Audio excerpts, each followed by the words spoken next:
Hello friends, in this video I will show you how to insert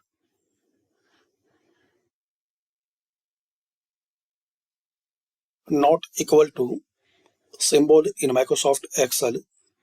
So guys, if you need to type this symbol not equal to,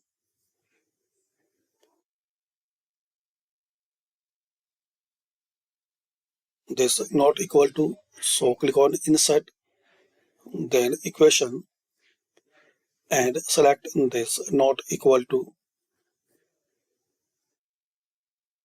and there is a shortcut, type slash and type NE, press space bar. So this way you can type this symbol.